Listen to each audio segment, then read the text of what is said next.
In the second of 5 exclusive articles for EFE News exploring AELP's skills means growth vision for a sustainable skills system, Paul Warner outlines how he thinks we should be promoting and enabling greater learner choice.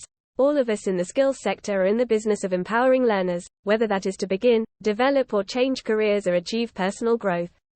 Now it is time to go one step further and properly embed the principle of promoting and enabling greater learner choice throughout our employer-led skills system.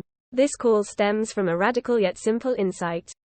Every individual is unique, with different interests, strengths, aspirations, and timelines.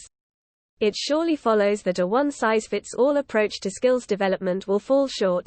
The ladder of opportunity is a common metaphor, a favorite of the current skills minister, Right Honourable Robert Halfon MP.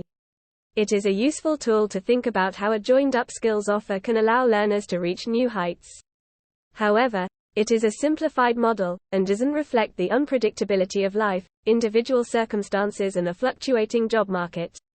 A more appropriate analogy might be snakes and ladders, where not every step will always mean going higher. For some learners, sideways or backwards may also be completely valid moves at different points in their life. Learner choice. That's why greater learner choice is one of AELP's key policy principles, and why we called for it in our Skills Means Growth document, which we released in September. There have been positive steps in the direction of greater learner choice. The Lifelong Learning Entitlement, LLE, puts more power in the hands of learners, giving them access to finance to study qualifications from levels 4, 6. AELP believes that this will firmly put the adult learner at the center of a demand-led approach to lifelong learning. However, while the principle is a welcome one, the LLE stops just short of a truly radical policy for all. It is missing the first step on the ladder of opportunity, the ability to access level 2/3 qualifications. In England and Wales, 31.6% of adults do not have a level 3 qualification. These people, the most in need of a radical and flexible skills policy, are shut out of the LLE, and in many cases may therefore be shut out of high-quality employment. Of course, I recognize there are funded programs for level 3, but availability and choice are limited. If skills policy should prioritize anyone, it should be those it can most help. Putting the foundations in for a greater learner choice. One way to empower learners would be a simple extension of the lifelong learner skills accounts, with access to learning at all levels and regions. This would support learners in areas where adult education budget or free courses for jobs funding is sparse.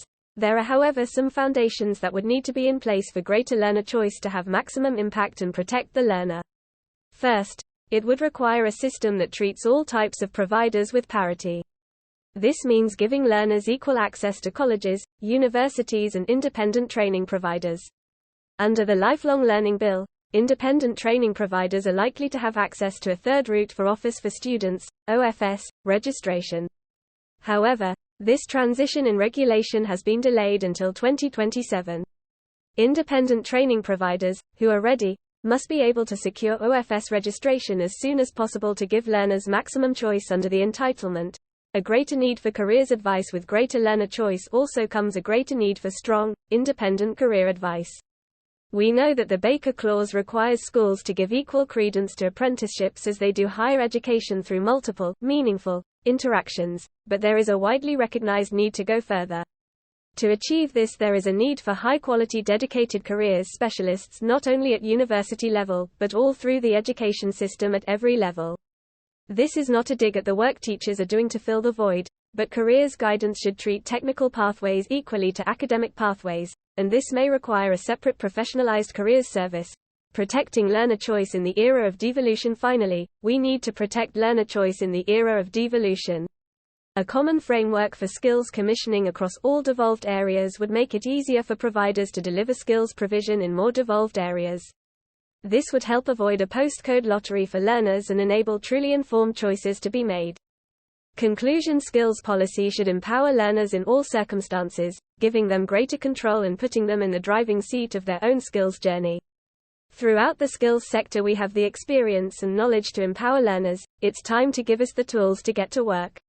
By Paul Warner, AELP's Director of Strategy and Business Development.